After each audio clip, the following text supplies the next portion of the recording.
We are going to skip chapter 1 because it's just a bunch of stories about, and they're really, really good stories. Just don't have time to go over it. So if you want to read it, it's great because it introduces you to stuff where statistics is either used well or used badly, and I'll kind of bring them back in as they apply to stuff in the class.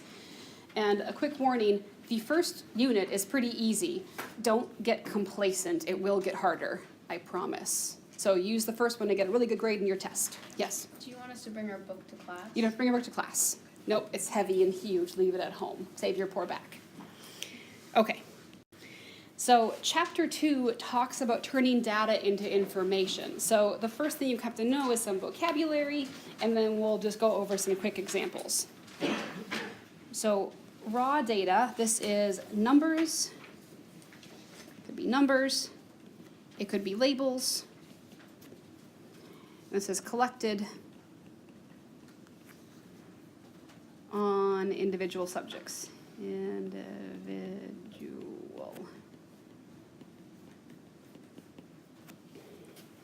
So you could collect like height, weight, sex, or something like that.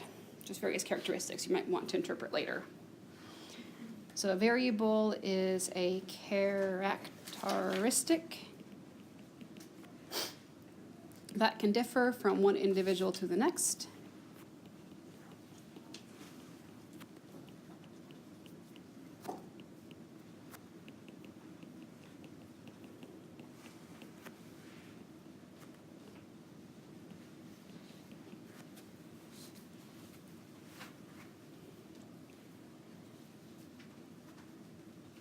So you may be collecting a lot of different information about sort of like, say, one person or one thing, and that one thing you're collecting all the information on is the observational unit. So this is the single individual entity, which is a fancy word, like a person. But it could be an animal, it could be like a state in a study.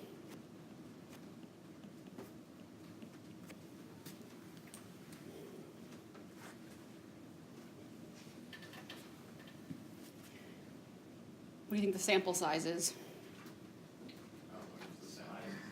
Yeah, how many things you pick? So the total number of observational units.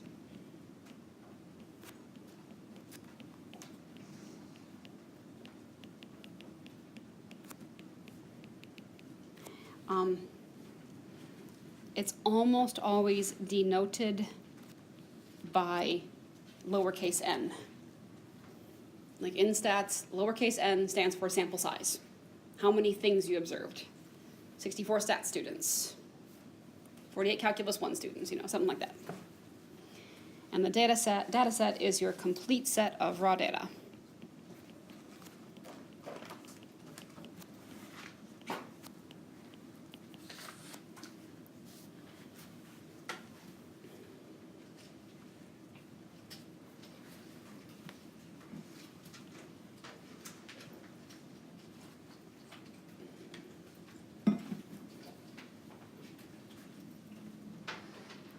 Okay. One important distinction in this early chapter is samples versus populations. So samples, this is a subset of a population. And the population is everybody, your entire collection.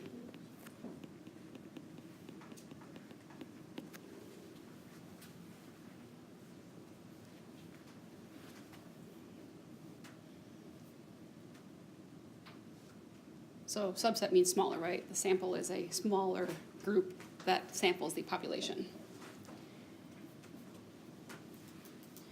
Okay, so sample data is data taken from a subset.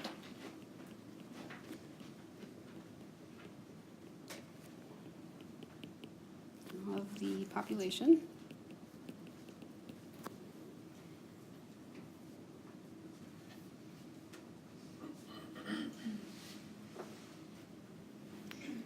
The population basically is everybody, everything of interest. And part of that depends on context. Like, so for example, if I wanted to know about stat students at UAF, this class would be a sample. If I want to know about stats students in my class, you guys are the population of my class. Does that make sense? So the context of, like, sort of can determine what a population is. Doesn't have to mean the whole world. You guys can be my world. Without being creepy. Okay, so a statistic. This is a summary measure, so it might be like a mean or a median.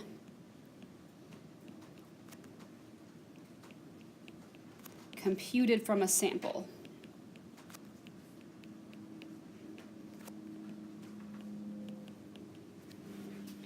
And that's the kicker, is found from a sample, as opposed to, so if statistic is from a sample, where do you think a parameter is from?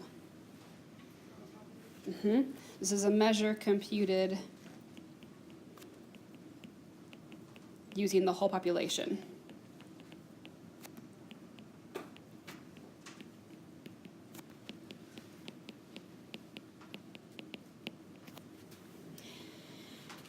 And it's actually kind of nice for some alliteration there, right? Like, I know I'm a math teacher, but I actually know about poetry. So statistic, sample, right? Parameter, population. Ooh. I have a bachelor's in arts. They made me take a poetry class. So, freshman year, woo! Okay, and the big idea here is surveying the whole population is really, really, really hard, right? The government does a census every 10 years and probably costs a lot of money and maybe isn't always even super, super accurate, right? So if you want to know about what's going to happen, you take a subset and you sample them, right? And so the question is how are you going to use the information in your data set to draw conclusions about the whole population? So we're going to learn in this class about, have you guys seen the polling numbers for the election, and they give this whole margin of error business that tells you how much they could be off by? We're going to learn where those things come from. We'll learn how to find them, which is kind of cool. So we're going to use the sample to draw conclusions about the population. Part of that depends on taking your sample in the right manner. There are all sorts of great stories of people who took samples in a very, very bad way and made conclusions that were horribly wrong. And we're going to talk about those too because they're kind of fun. So the general goal is to understand your population using a sample. So the idea here is that statistics, i.e. stuff taken from samples, are used to estimate parameters, as in for the whole population. And if you do it right, you can use pretty small like subsets to estimate what's going to happen with a larger group if you choose the sample in a clever, like an intelligent, well-designed way. We'll talk about that as well.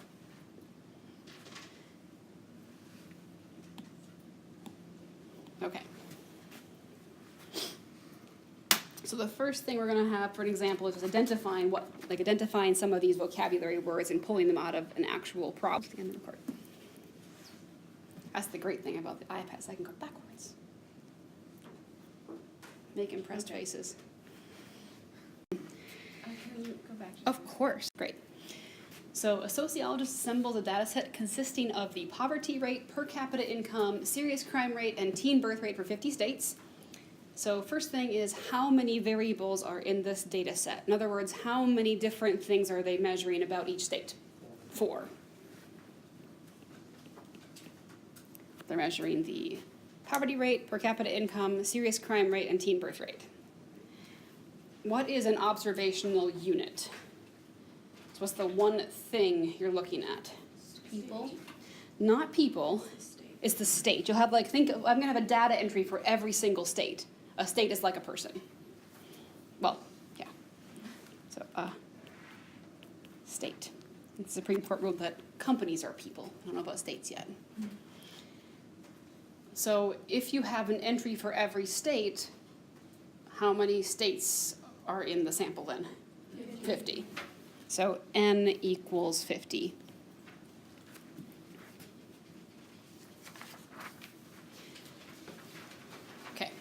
great.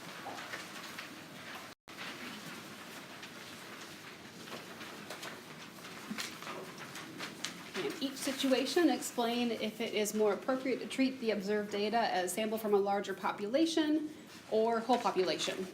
So an instructor surveys all the students in the class, and part of me stops reading then, to determine whether students prefer a take-home exam or in-class exam. So the words all the class mean it is a population.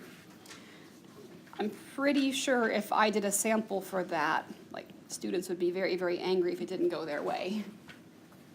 Yeah, okay. The Gallup organization polls 1,000 individuals to estimate the percent of American adults who approve of the president's job performance. Obviously, that's a sample.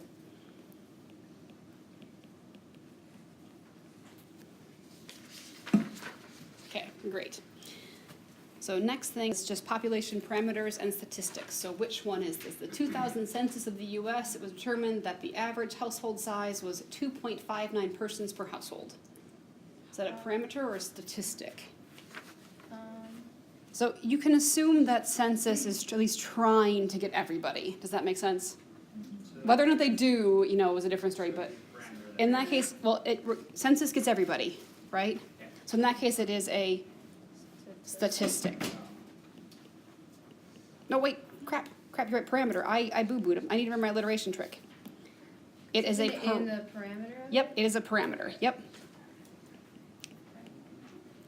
Population parameter, yep, PP. To estimate the average body temperature of all adults, the doctor measures 100 people, and the average temperature in that group is 98.2. That's going to be a sample statistic. So parameter mostly deals with people, or like the Parameter means whole group, like Okay. everybody, and the statistic is a subset. subset. So- Can you rephrase that? A smaller group of the population. So this is the population. They are a big bubble, and the sample is a group of people inside of that bubble. Okay. I think there's actually various evidence that suggests that 98.6 is not actually the average body temperature. It's actually a bit high.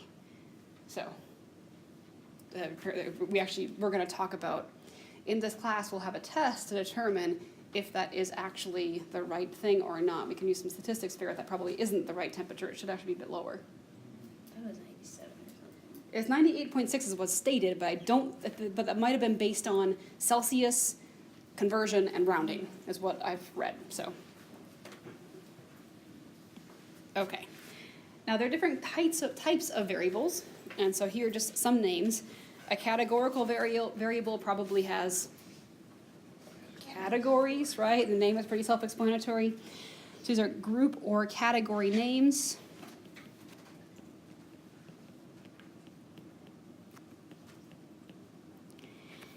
And each individual falls into one category.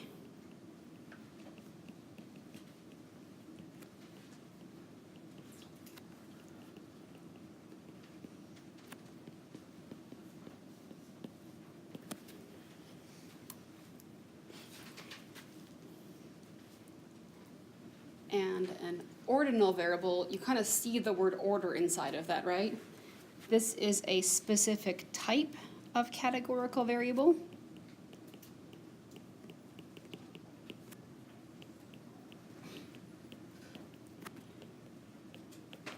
That has an ordering.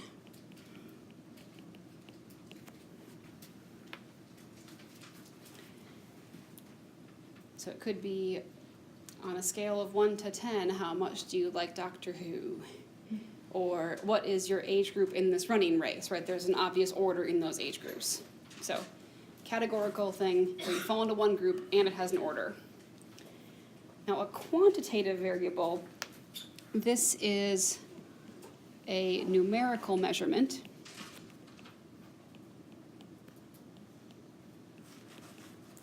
Or counts. So for example, things like heights, weights, etc., stuff like that.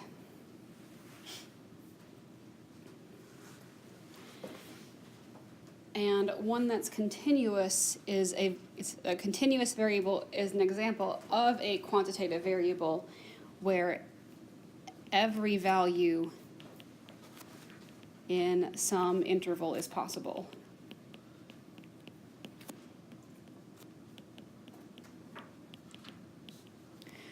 The opposite of that is called discrete.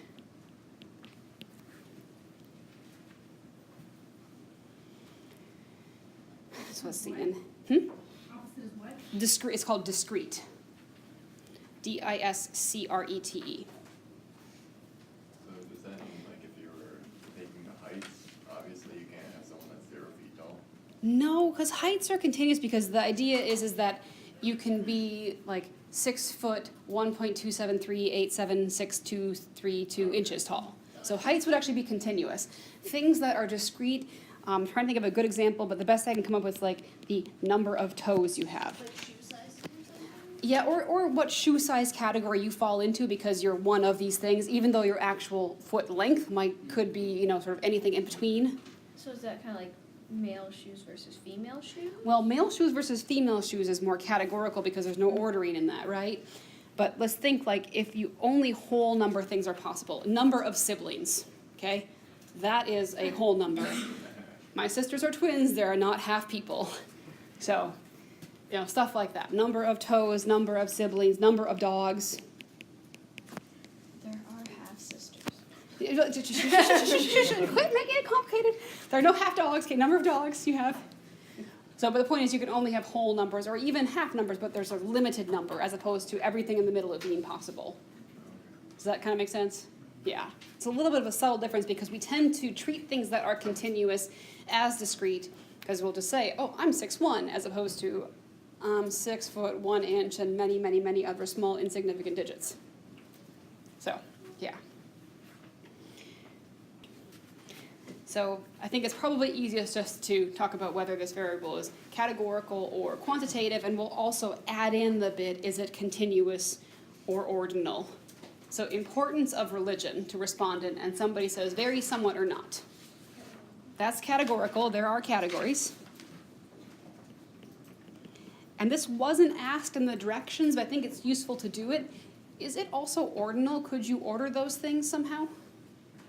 I think so, because very is more than somewhat, and somewhat's more than not, right? So this is categorical, plus it's also ordinal. That was not required, but it's just good to practice.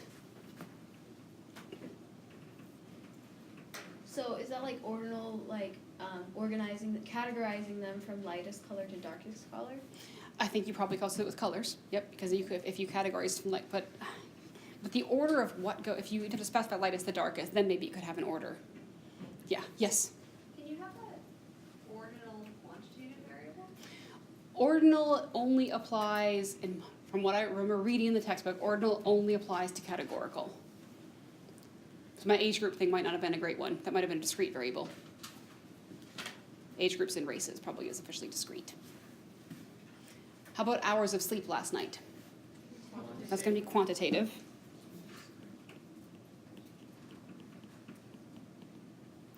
And technically also could be considered continuous, right? Because you could sleep some small number of seconds. Yeah. Yeah, exactly. So it's not like you only sleep at 1 minute increments, right? But if you're asking for hours. If I was asking in hours, then all of a sudden it's discrete. Oh, Yep, say rounded to the nearest half hour or hour, then it would be discrete all of a sudden. Yep. Weights of adult women measured in pounds, also quantitative. And notice I didn't specify how to round or anything, right? So that technically also would be also continuous. Even though my scale only gives me the 10th, there's other digits that come after that. Thankfully, yes. Favorite color for an automobile? So it's categorical. And I would say it's not ordinal. There's no obvious ordering to give the colors. I mean, I guess you could order them from lightest, darkest, but yeah. It is mentioned there. Yeah, so, yeah, okay. Great. Alrighty. So next one's ordinal. or continuous? Opinion about a new test. This first one's kind of a trick question. So they only gave us 2 categories. So I think in this sense, there's no obvious way to order them. Does favor go first or oppose go first? Does that make sense? There's no like middle ground to set an ordering with. Does that make sense? So this is actually neither. And if I put that kind of question on a test, I would like list neither as an option. But the book doesn't do stuff like that. So just be aware that they might have implied that. You always want us to square our answers, like you. It makes it so much easier for the grader to see them. Oh, you can also circle, I don't care, some sort of distinction as to what it is. They have to grade 64 papers. Take pity on them. Be neat. Imagine if you had to do that. Okay, heights of men in inches. So is this ordinal or continuous? That's going to be continuous. Now, if they were to ask line them up by height, would that be ordinal? That's not the same Okay. kind of question. Yeah, no, I don't think that's, no. That's a statement, I guess. Yeah, it's not really a question about it applies to either of these things. Grade in this class, that's going to be ordinal. Well, if it's in percentages,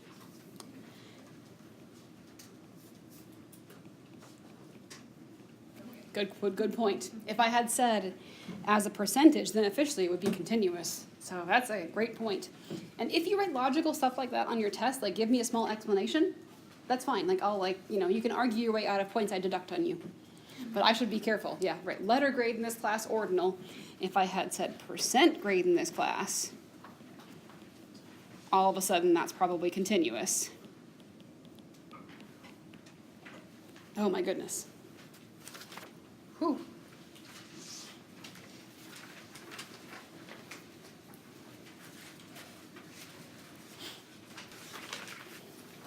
Okay, so the next one thing we're going to spend a lot of time discussing in this class is relationships between variables.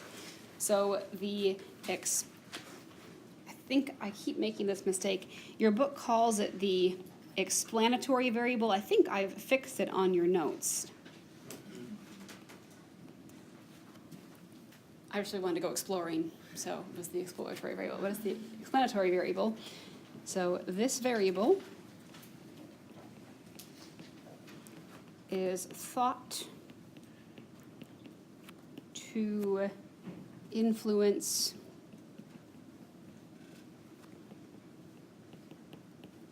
that one. Or the explanatory variable explains what happens with the response variable. So, bringing up something I talked about today.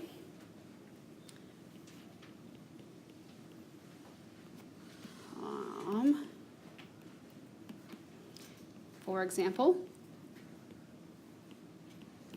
homework grade and final grade. Your homework grade kind of explains what happens in your final grade, right? Or it influences what happens in that final grade, both because it's computed in the final grade and because it influences how well you can do on exams and things, right?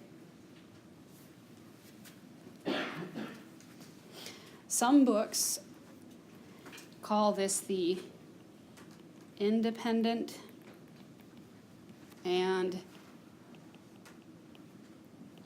dependent variables. You guys seen those words before? That is by far the more common thing, and I'm not sure why your book doesn't do that. They made up their own fancy words. I don't know why. So if you use the words independent and dependent, as independent is synonymous with explanatory and dependent is synonymous with response, that's fine. I'll understand. So, okay. So in these pairs, specify which you think is the explanatory variable and which is the response. So the amount a person walks or runs per day and performance on a lung test. So which explains which is the response. How much they walk or run a day. Mm-hmm. So the explanatory is the amount of walk-run. And the response is lung function.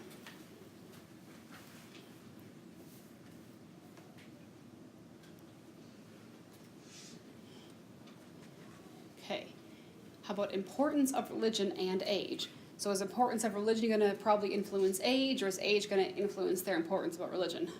Age would probably be the explainer. Yep, the explanatory probably is age. And the response variable is feelings about religion.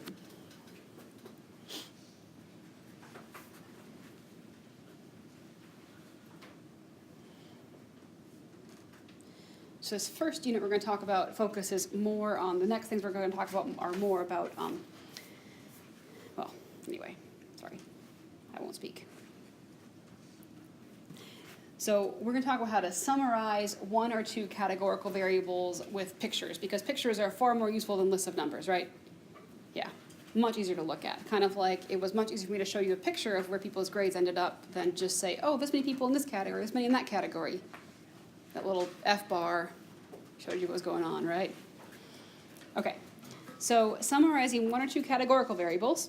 So a frequency distribution, this lists all categories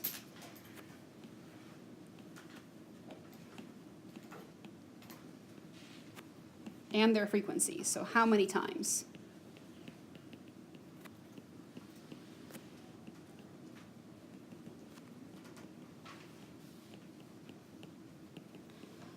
So I looked like grades in my class, I looked at A, B, C, D, F. You could list how many people had A's at the end of the semester, how many had B's, how many had C's, how many had D's, and how many had F's. That would be an example of a frequency distribution. Okay, a relative frequency distribution of the list of categories with frequencies given as percents.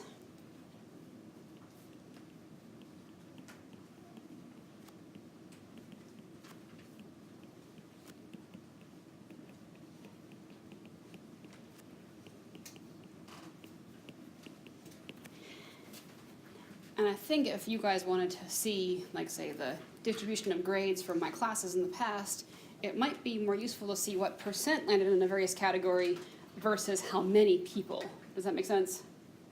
So percents, that would be a relative frequency distribution, gives percents as opposed to raw, actual, like this many people numbers type thing. So it uses the total people who got like an A to give the percent. But it displays the percent as opposed to the actual 7 people or 9 people or whatever. Okay, so here's an example. This table summarizes the frequency of seatbelt use while driving in 2,530 12th graders in a survey done in 2003. So instead of having like 1,400 tick marks, let's talk about percents instead, because it's probably easier to like process that way. So what percent of 12th grade students who drive say they always wear a seatbelt? Blah out of blah. 1427 out of 22,530, which is approximately 0.564 or 56.4%. Let's just give one decimal place unless I ask otherwise, just to be consistent. And by that, I mean one decimal place in your percent, right?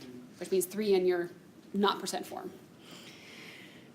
What percent who drive say that they do not always wear a seatbelt? So that not always means everybody except for always, right? So that's like all these categories.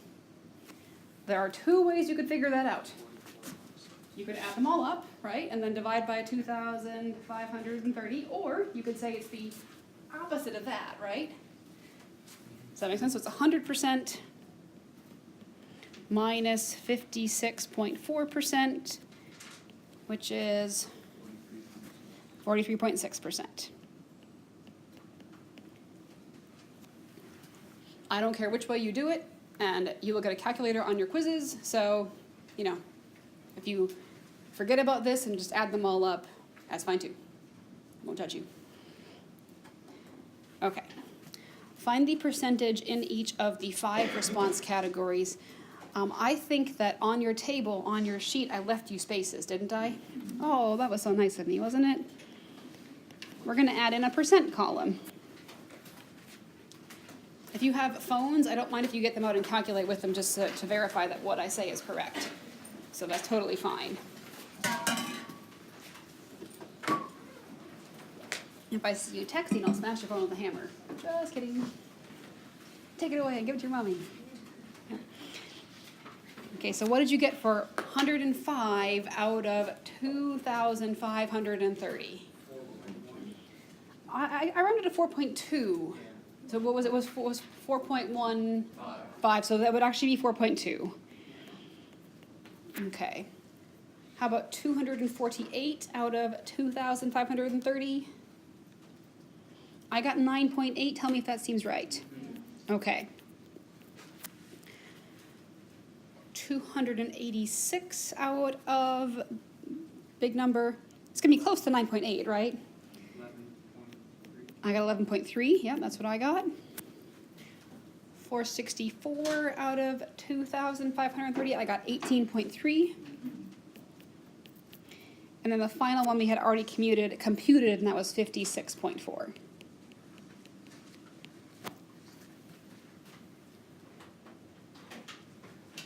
Okay. So there's the actual data. Part D says to draw a bar graph of the percentages. So I'm going to do that here because otherwise I'll have to flip back and forth and look at what the data is, but you should have some blank space where you can do this. If you feel ambitious, you could put these percentages into something like Excel and make it draw a bar graph for you and then put that like taped to your homework. I mean, because if you're going to do this professionally, you probably want to use a program to produce a nice graphic as opposed to just like drawing one by hand, right? So if I get ambitious, maybe I'll make like take-home questions on tests that are like use technology. Yes? If you do that, do you want us to say see attached sheet under that? Yeah, it would probably be easiest if you made it small enough that you could actually like stick it in. Does that make sense? Like if you make it little and you can just like cut it out and tape it on, that'd be the easiest way because the less flipping the grader has to do, the better. Yeah. And there'll be some things where I want you to use technology and I'll specify that, like the homework says to do so. In that case, if it's one big sheet just and it's the last problem, then it's totally fine if it's at the end. Okay, so what is the highest percent we have? 56? Okay, so we'll just go 10, 20, 30, 40, 50, 60. Okay, so how big is my never group? Oh, that's the always group. The never group is just 4.2. That's all good. So, you know, make it 4.2-ish. I won't grade your art, but it's got to be obviously less than 10. Right?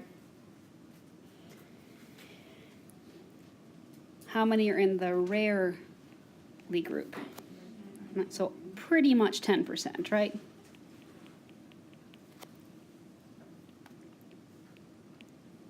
The sometimes group is just a teensy bit bigger than the rarely group.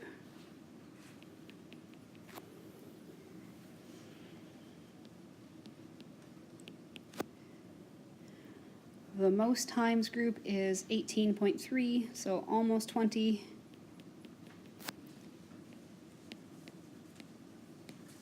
And then the always group is huge, right?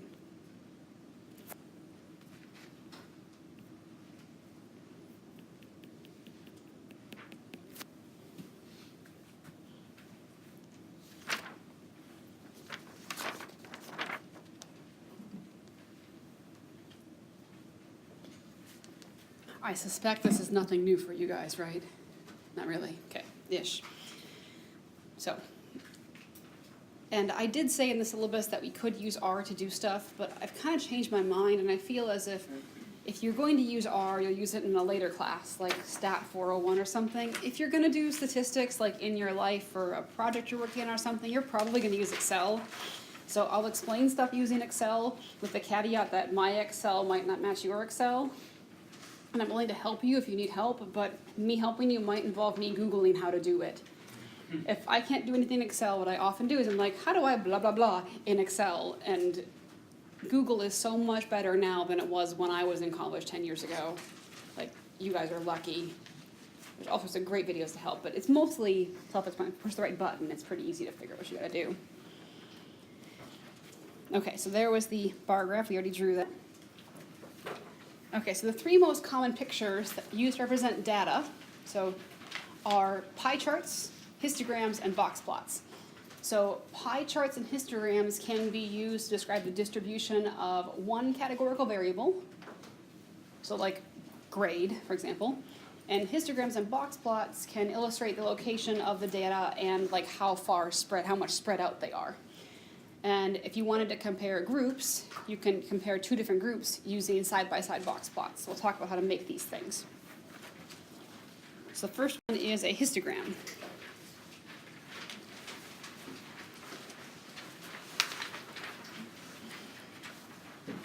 So the first thing you do is you define equally spaced discrete intervals that encompass all the values of the variable you have in your sample. So it could be that an A is all the stuff between 90 and 100, and a B is all the stuff between 80 and 89. So different groups that all have equal width. And then you count the number of observations you have in each interval or the frequency. So there are 5 A's, 7 B's, 2 C's. And then label the x-axis with the endpoints and draw bars that have heights that are equal to the frequency.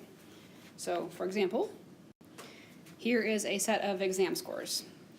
So I want you to make a histogram that has boxes of width 10, and I'm pretty sure that they're already ordered. Because if they weren't ordered, it sucks to reorder them by hand. Excel does that, that's really great, you can use it to do that as well. So since our lowest score is 56, and it kind of, I think, makes sense to have, if their exam scores, have them go up to like letter grades. Does that make sense? So let's break them into like 0, 50 to 59, 60 to 69, etc. Like those kinds of categories. Then count how many things fall into those categories. And I did define width 10. And I could have probably been a little bit better if I would have said starting with 50 to 59. Because I don't want to like have you misinterpret what I say and then get it wrong. Makes it harder for me to grade. So how many are in the 50 to 59 group? One. How many in the 60 to 69 group? Two. How many in the 70 to 79 group? Two. 80 to 89? Seven. And then 90 to 100 is 3, right? Okay.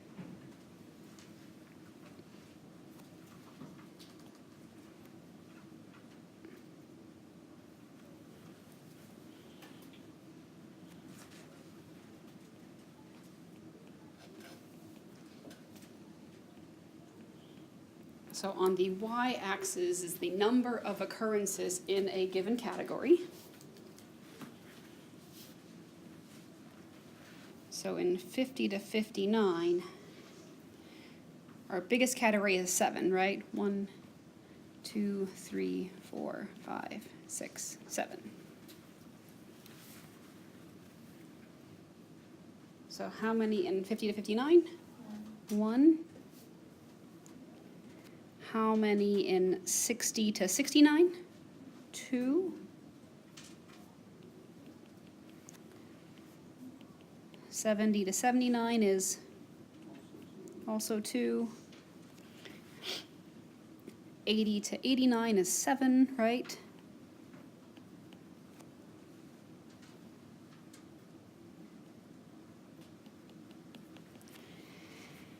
And then 90 to 100 is 3. It really bothers me that I can't make straight lines, so maybe you guys feel the same way about me or yourself. You could also try to use like graph paper and, actually count grid boxes and stuff. That's totally fine as well. So,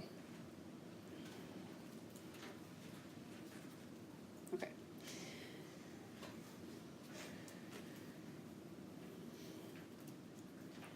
Does making a histogram make sense? Okay. What you kind of do there is you take a variable that is quantitative and you make it discrete. Like the thing is a numerical number, right? But then you make it discrete by making those things into categories. So it kind of actually is both. It's quantitative in its raw form, and then all of a sudden, because you categorize it into categories, you make it into a categorical thing. Okay. Now we also talk a little bit about distribution of data. Have you heard of bell-shaped curves? Yeah, they look like bells. So they have an even symmetry. And they look something like this. Let's pretend I drew a symmetric figure, okay? Most people are in the middle, some people are on the tail ends. It's kind of like, heights and weights kind of end up that way. Lots of us are average. Some of us are really tall, it's really short. What's the mode? You guys heard that word before? This is the most common. With a bell-shaped curve, that's the smack middle, right? Okay. Unimodal means this has one mode, as in one most common value. Bimodal means there are sort of two modes. There are two common values. What that can look like is there's that common value and then there's that other common value. There's two sort of obvious bumps in your graph. This actually, bimodal stuff actually often happens on math tests. I get lots of people that have A's and B's, lots of people that have D's and F's. It's kind of there's not much, it's not as much C's average. You tend to kind of get it or you don't. Does that make sense? So it happens often that if you look at a histogram of grades, you'll have a bump on the bad side and a bump on the good side. And there's also something called skewed left and skewed right. And it's easiest to talk about what those look like by looking at a picture. So skewed left means the mode is on the left, i.e. something like that. So the high value is kind of skewed over to the left side.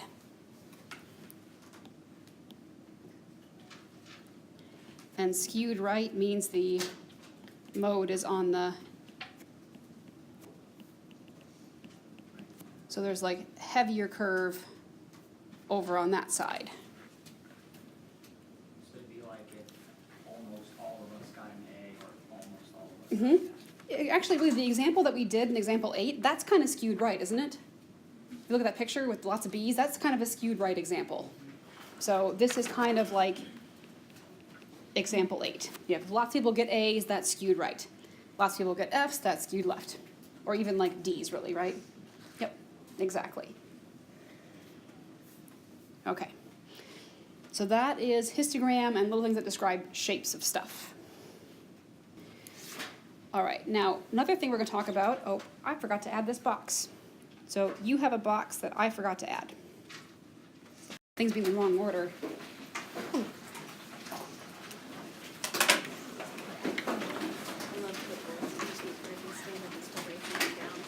Okay. Yeah, I hope it's okay if I stand up once I want to be. It's fine, yeah. And the reason I came in just before too, I just kind of really have to It's a mirror or something? Yeah, it's okay. And then I have to book off to the That's all lab good. and that right now, so. Hi, what are your policies on rating errors and stuff? Meaning, like, if I make a mistake? Yeah. I give you back points. Okay, awesome. So, yeah, I mean, there's no reason. If I make a mistake is made, I'll fix it. Yeah, also I was in the back of the room, but when you were talking about a categorical or ordinal, Yes. Okay. even if you did have, if you were talking in percentiles, if you like made sure to say strictly like whole numbers and percentages, would it still be categorical? This. So the box says a 5-number summary consists of 1, the median, so you're that, 2, the maximum, 3, the minimum, and then 4 and 5 called the upper and lower quartiles. So first of all, what is the median? How do you find that? That's the mean. this is the middle. So the middle of an ordered list. Okay, does that make sense? And if there are two middles, then you average those two. Does that make sense? Okay. So roughly speaking, the median is the middle value. Now, once you've got your middle, these things called quartiles take the data and divide it into 2 bits, and you find the middles of each of those bits. So the middle of the lower middle, that is called the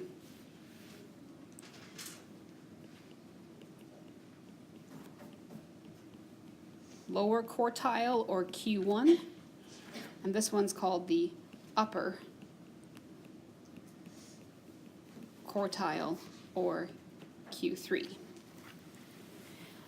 Roughly speaking, they divide your data into quarters. So you find the middle, and then you find the middle of the lower half, that's quartile 1. You find the middle of the upper half, that's quartile 3. Okay, let's actually do this with something. And the maximum and minimum values are also called the extreme values.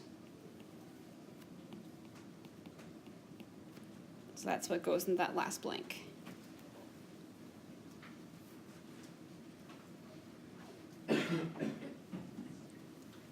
Yeah. So for the spaces for the lower quartile and the upper quartile, they're the what values? They're the medians, or the middles.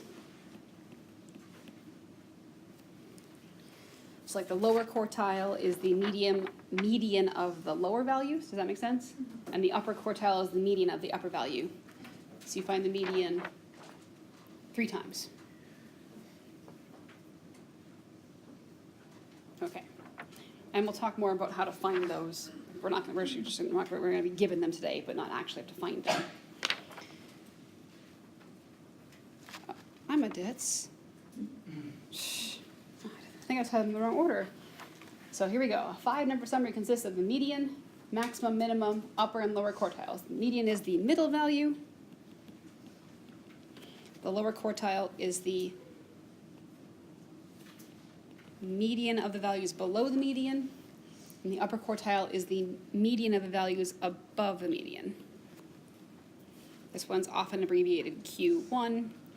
This one's abbreviated Q3. You can think about the actual middle as quartile 2. 1 quarter, 2 quarters, 3 quarters. And the max and min are called the extreme values.